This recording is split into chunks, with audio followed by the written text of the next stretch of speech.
places like that, and those guys would be much more familiar with it. But again, here you're probably going to end up in the OR. So we talk about non-operative management. This is something that you see a lot in blunt trauma, especially in P's, but they'll watch them. Bruce Oldmink will watch people, Roger Ott will watch people, and they won't have to take unnecessarily, they just follow the crits, and if the crit drops low enough, or they think they're still bleeding, or they rescan and they think they need to go to the operating room, then they can go later, but not everything is just boom, taken off there. They're much more careful, I would say. Even in my time at Mercy, I've noticed that. So again, hemodynamically stable, you don't necessarily need to have that done. Serial exams, like I said, serial CT, surgical ICU, or maybe it's just the ICU. Okay.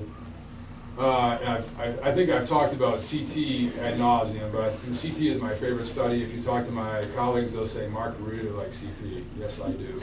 Because CT takes care of business. CT is the ultimate arbiter of what is healthy and what is not healthy, what is sick and what is not sick. Plain films have really been displaced. Plain films are sort of 100-year-old technology that I find helpful in some situations. If I'm looking for a rectal foreign body, if I'm looking for bowel obstruction once in a while, yeah, maybe I'll do plain films, or if I'm looking for a lot of stool. Otherwise, plain films and belly stop, I don't think they go together. I think you need a CT. That's my feeling anyway. And then again, we talked about gunshots that come from handguns are low velocity. The chances of you needing to always operate on those people are lessened.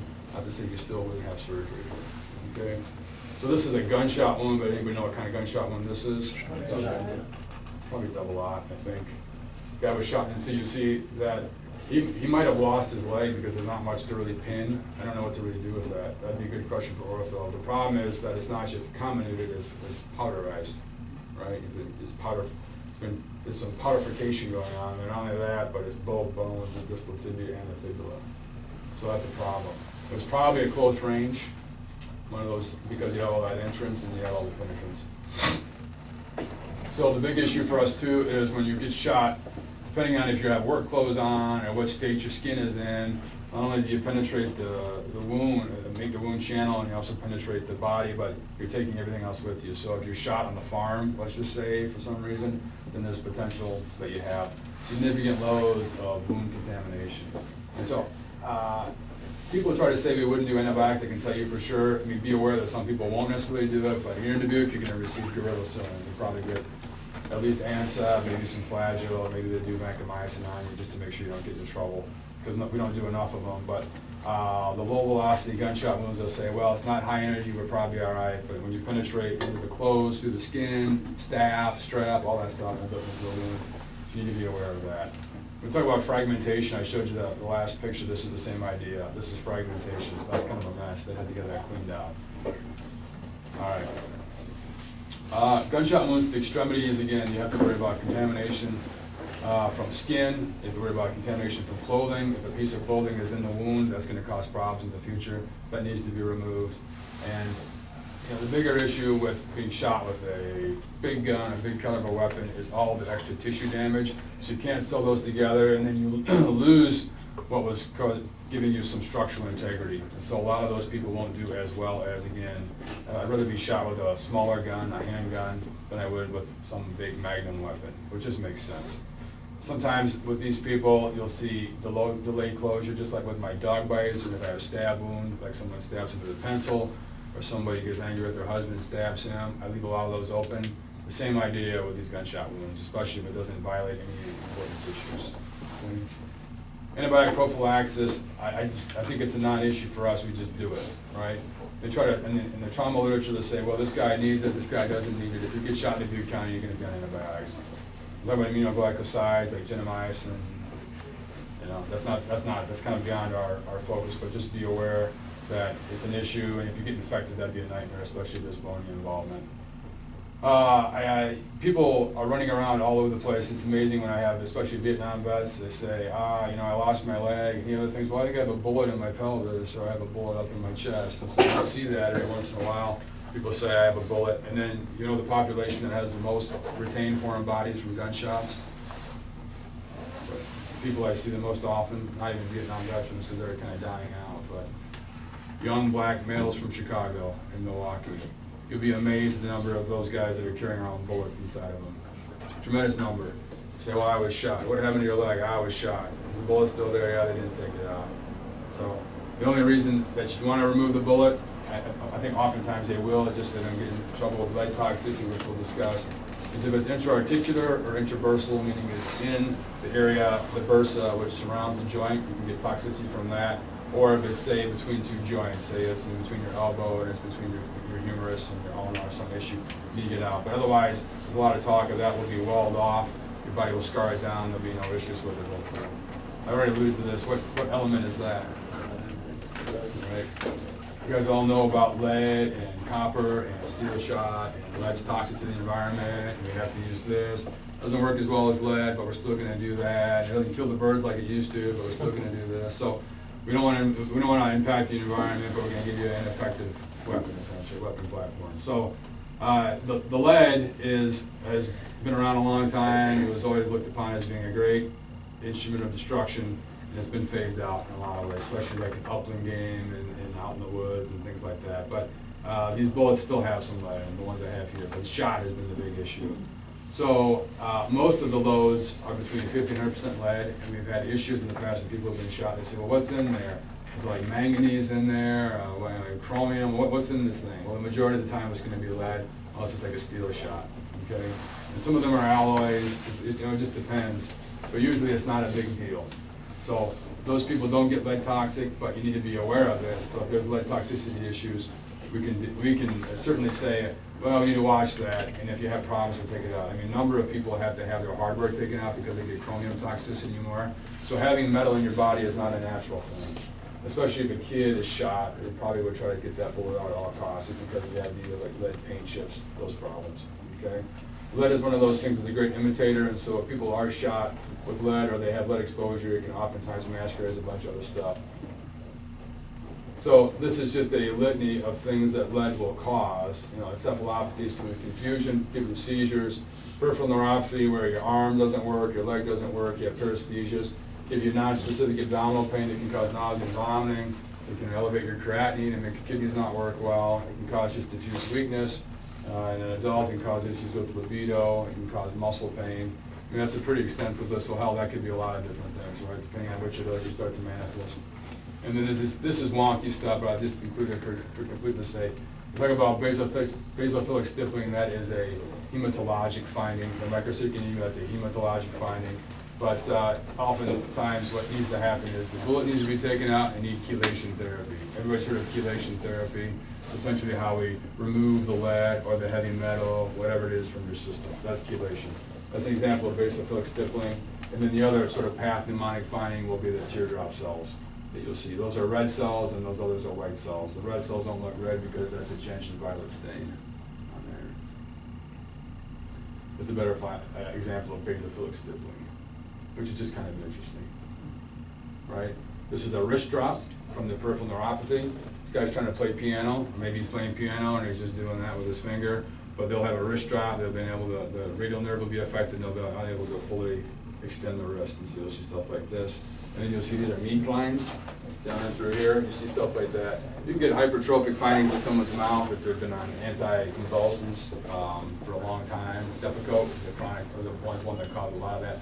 People would smile. I knew a girl in residency that was on Depakote. She would smile and look like she had redundant gum. She'd do this and shit. But just to be aware. So if you see some tattooing in that area, that's part of what's going on. And then here you just see the bullet's been removed. You see the bullets have been fragmented. It isn't like those nice pictures we saw earlier. It hit the target, kind of expanded. Maybe not in the way you would expect completely, but it looks like it's a little bit messed up. Okay? And again, I think we've discussed this for the most part. Synovial fluid is one of the big ones, and if it's near a vascular site. Synovial fluid will essentially dissolve lead, and it will make it more easily absorbed by the body. And same with intravertebral disc, it will dissolve the lead. So you need to get those out, okay? Embolization would be a situation in which the bullet is by an artery, and the bullet migrates into the artery, and then the bullet goes to your brain, it goes to your lungs, which doesn't sound very good. I mean, that would be a bad problem.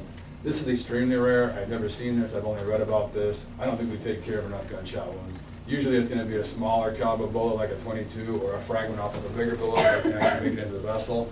But those people would present like stroke patients potentially. So they have a bullet in them for whatever reason, the bullet migrates and ends up in the vessels. goes to their brain, goes to their heart, lung, whatever it happens to be. Again, I include this, a lot of these things are for completeness sake, so you're aware of bullet embolization. So this would be like a pulmonary embolism. Same idea as embolizing, meaning it gets into the vessel and goes north, goes south, wherever it happens to go. But not something that we're going to see a ton. This is a CT scan. It has an example of bullet embolization. You really need your radiologist to help you with this. It's not something that I'm going to catch in the emergency department. And this is one of those weird cases that someone kept in their files after they saw it in the emergency department, where somebody embolized into the lung. You see that the lead actually got into probably one of the vessels in the lower extremity, went up to the heart, right side of the heart, and then ended up into the pulmonary vasculature. So that would suck. That'd be a major problem. You can't TPA that out of there. That's going to be surgery, right? Another example. So these things are unusual, and there's some other issues governing it. We won't belabor the fact, just to know that it's a clinical entity. All right. And when does this stuff happen? I would even probably just skip this slide ultimately, because I don't think there's anything that we need to be concerned about. But they basically will act like somebody who has decreased blood flow to that section, whether it be lung, head, extremity, embolization. The nice thing about all these bullets, you do an x-ray and you say, oh, the bullet was in your leg, now it's up in your arm. The bullet was in your leg, now it's up in your lungs. So we know that this is an issue. So, all right. And again, I talked about how typically it's going to be a smaller bullet that's going to get in there.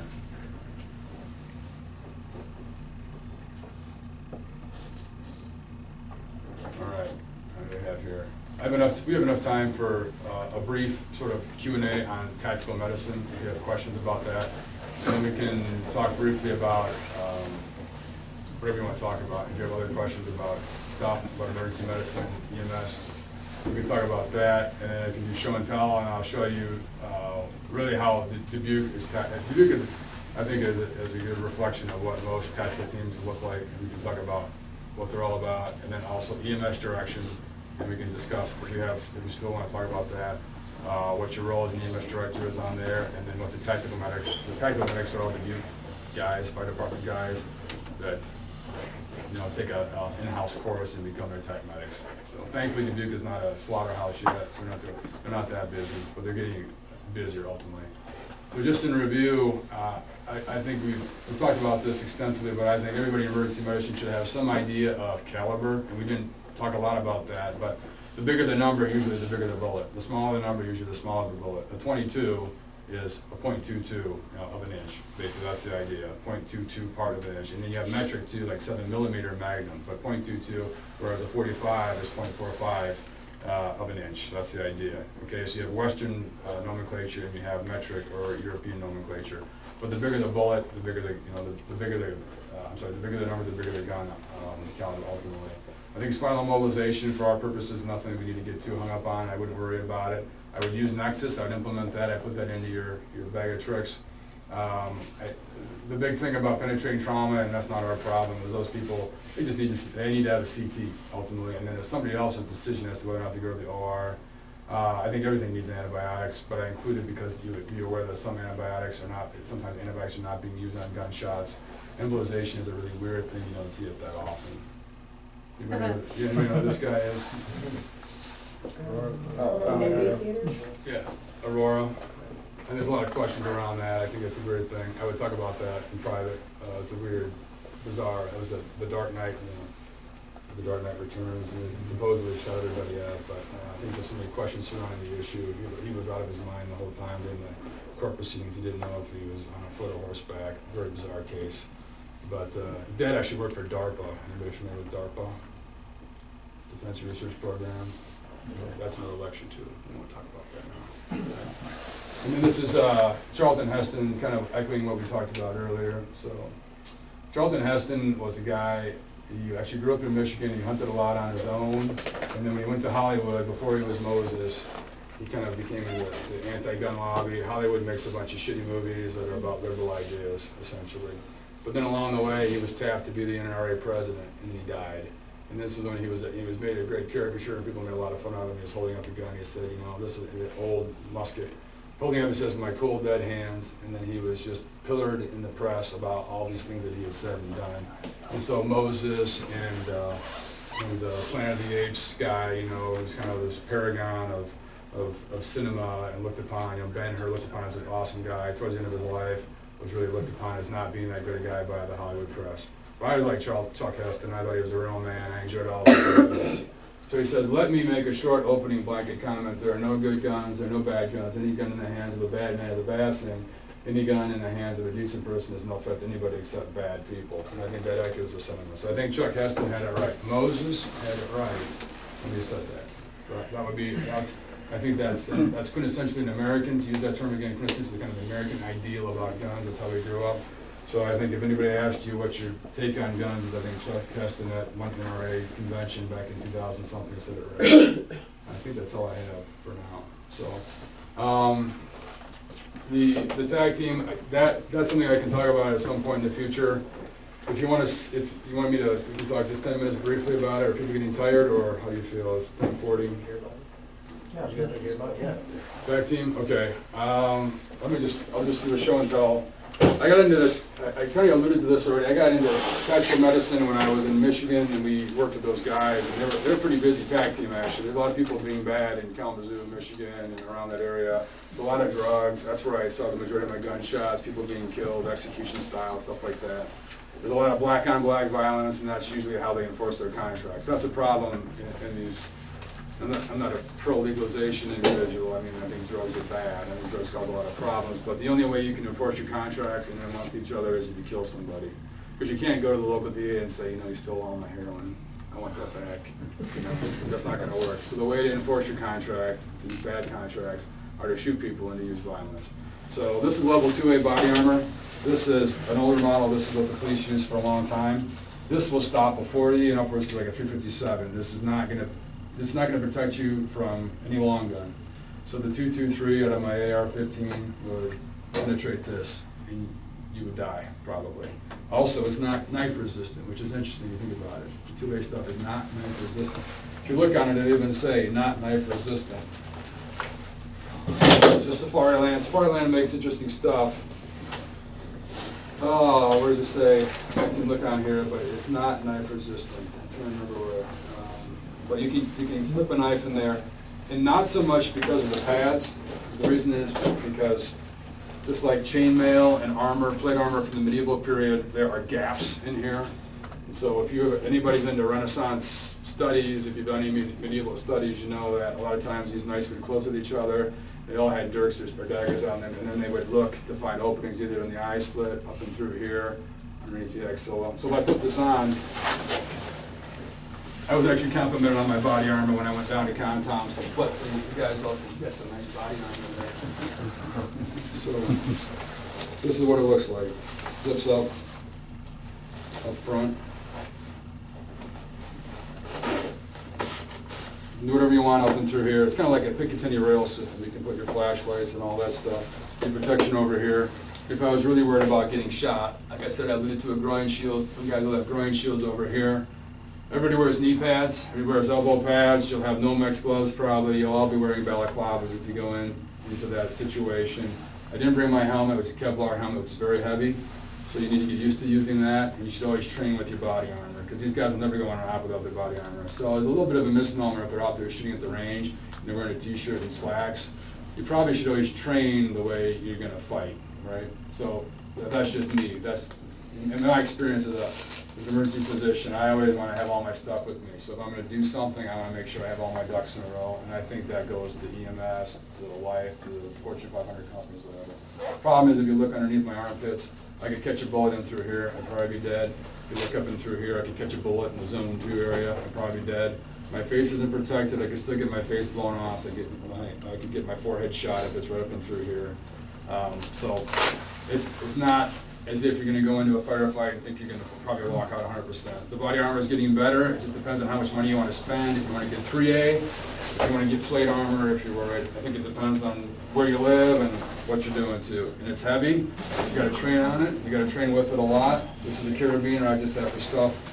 Back here's where you put your gas mask, radio, that stuff. I can pass this around, you can get a feel for it. So this is the rig. This is the rig that they like. This is Safariland too. They've been big fans of Safariland stuff. okay? This is the drop leg holster. Most attack guys are gonna go in, they're gonna use their AR-2, but they're gonna have a secondary weapon, so this will be their sidearm, right?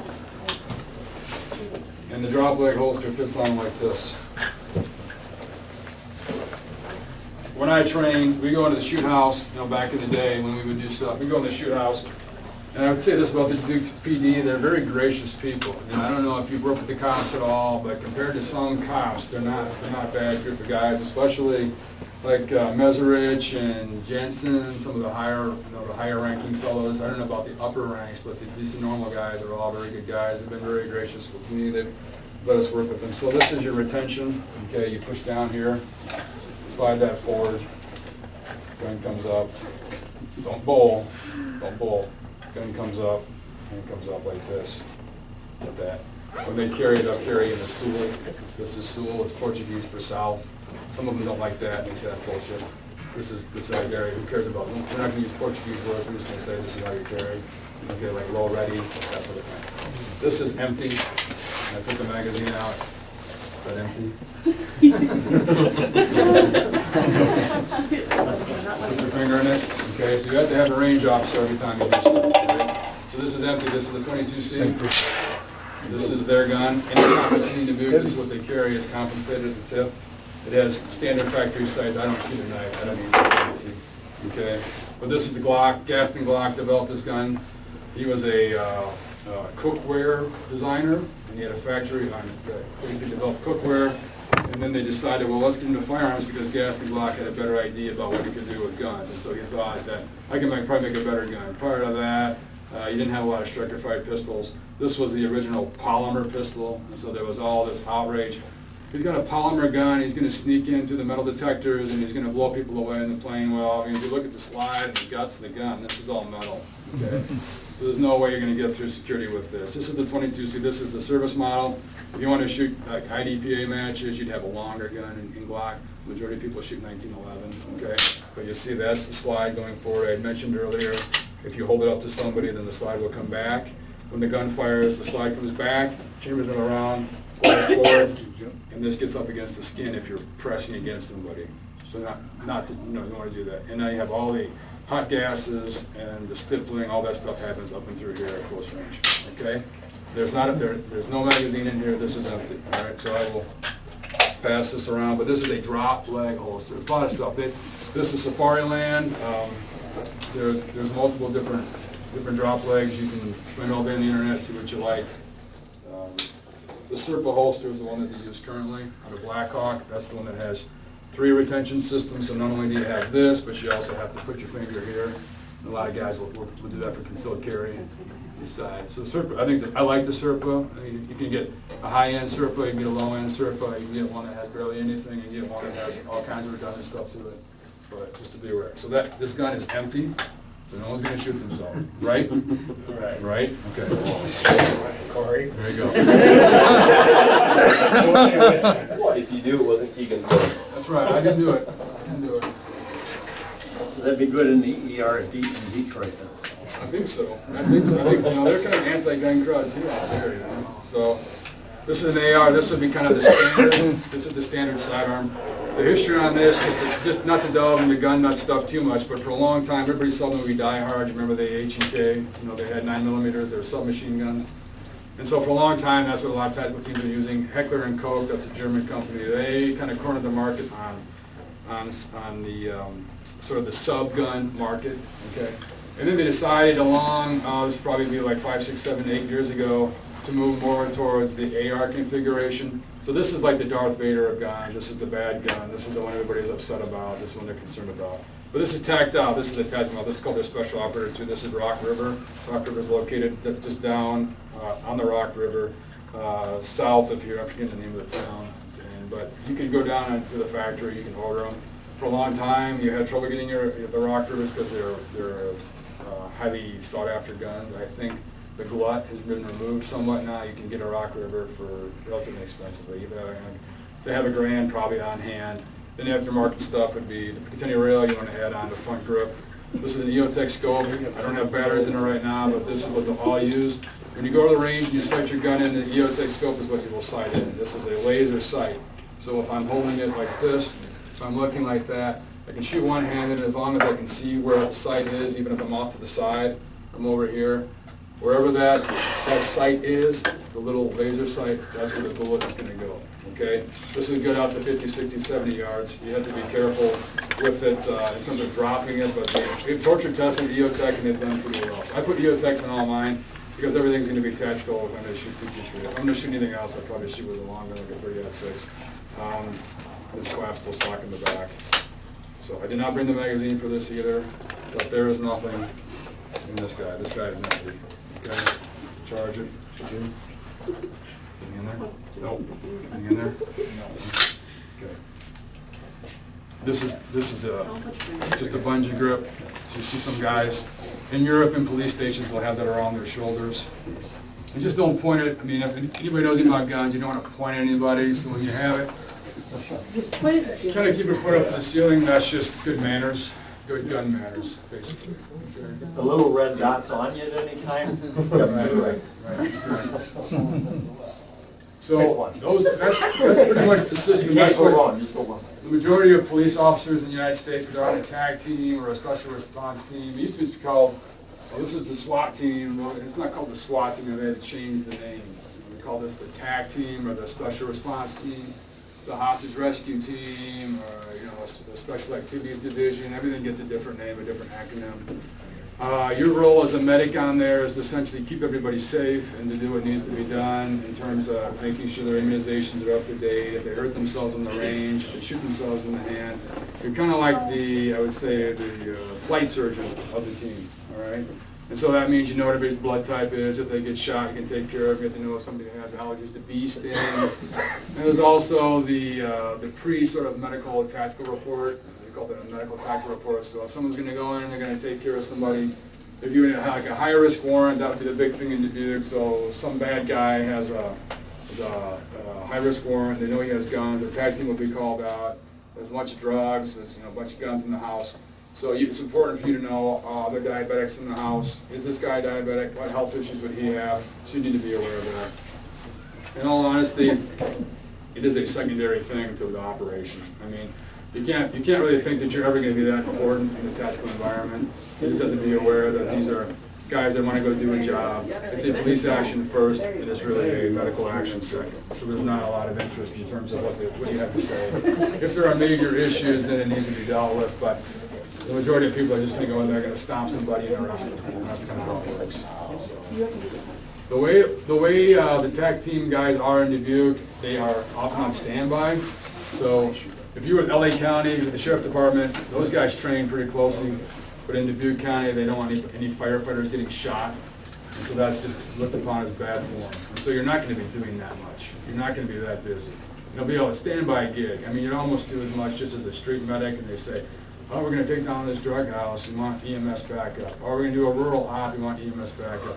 But I don't see those guys like Jim Abbott's and when Dennis Bradley was on, I mean, it was very rare that they would do too much. Their role is kind of a perfunctory role. I mean, it's there just to say, look, we have TAC medics, but they're not doing anything. I mean, ultimately. So, depending on what municipality though, I mean, but if there's major issues in that place, major problems, then the TAC team would probably have the medic more involved. The other issue is whether or not they carry. Medics don't carry. They never carry, unless you're in Texas. In Texas, everybody carries. You know what I mean? Like in Georgia, all the guys carry. They all have concealed weapons, and so they'll let them carry. And then you have to have a progressive police chief or sheriff who wants you to carry. So around here, there's several TAC medics or people that are pretty experienced. If you want to go to a school, you need to go to Contom. That's where I went. I was pissed off with those guys because I couldn't carry my own knives, I couldn't carry my own kit, I couldn't carry my own gun, I couldn't carry any of this stuff. They give me this crappy, like it's a bad holster that had difficulty retaining the weapon, the plastic gun. It was not a great experience, and I didn't think they were that smart. I mean, ultimately, if I don't think you're that smart, then you must be pretty stupid because it just kind of rubbed me the wrong way. So I think there are better training out there. The International School of Tactical Medicine, that's Lawrence High School's group. He does a nice job. He has a lot of good guys around him, a lot of docs, but also a lot of former special operations guys, a lot of guys that did a lot of tactical medicine in big places like Maricopa County, LA County. You can learn a lot from them. So it just depends on if you want to go that route. There's nothing wrong with just doing emergency medicine and transporting people and doing good care. This is just another avenue involved in emergency medicine.